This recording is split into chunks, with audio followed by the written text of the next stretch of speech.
uGideon ke wavele wabaleka wacasha ngoba esaba ukuthi nayo ibona emncinyana entweni ethize, abona sengazuthi abantu abaningi bonke manje baphela amandla, naye wavele wabaleka wayocasha.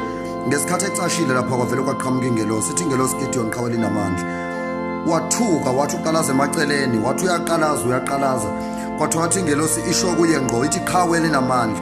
Baningi abantu abangayibona ukuthi ba amaqhawa namandla emhlabeni, yena umuntu lokho ebheka abanye abantu uthi hawu lento ngoba usibanibani yamehlula manje mina ngizoba kanjani eqhaweli namandla, ngoba usibanibani empilweni kunezinto ozoyisaba ngoba ubona ihlule abanye abantu, kanti wena ngeke izikuhlule. Ngesikhathi wena isaba lento usaba into engenasidingo ebekade engafanele ngabe uyisabile, manje ingakuthothi abanye abantu ugcine engafikanga lapho ebekade efuna ukufika khona ngoba ubone kufeyile omunye, wayitshela ukuthi nawe uzofeyila. Akunjalo empilweni uzama into leya ukuthi izame, yabona, njengokuthi uma ubona ukuthi enza into ethize yenze, vele uyenze, ungabheki ukuthi ubani yamehlula ubani kwenzakalani. Enza leyo nto wena, qonda kuyo ngqo, vele uyenze ngoba wazi amandla uNkulunkulu wena kuphe wona. Kuyenzeka ngesinye isikhathi sibone sengazuthi impi ihlula amaqhawe amakhulu kakhulu. Ingakho uthi uDavide kwathi ngesikhathi bonke bemsaba uGoliath, uDavide umfana omncane, wasuka uDavide novela waqonda kuye ngqo, futhi kwamnqoba.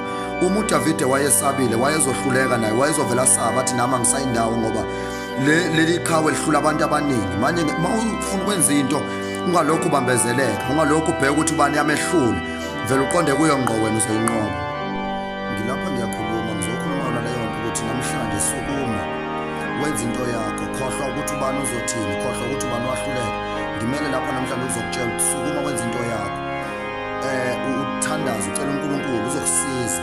Ungangabazi iyona nto enkulu kakhulu uSathane ayisebenzisayo kubantu, uvela faka ungabazana eqala. Ngesikhathi wangabazi uNkulunkulu ke lapho sethi akasakhona ukusebenza ngoba wena ungabazini. Iba lithi iBhayibheli kumele ube nokholo noma ungangenhlamvu yesinaphi, inhlamvu yesinaphi into encane kakhulu. Iba nokholo nje olungako, uqedile enza into yakho. Vuka namhlanje, vuka sithintithe, noma ngabe khona into kade uyisaba ukuyenza, vuka ithintithe, enza into yakho.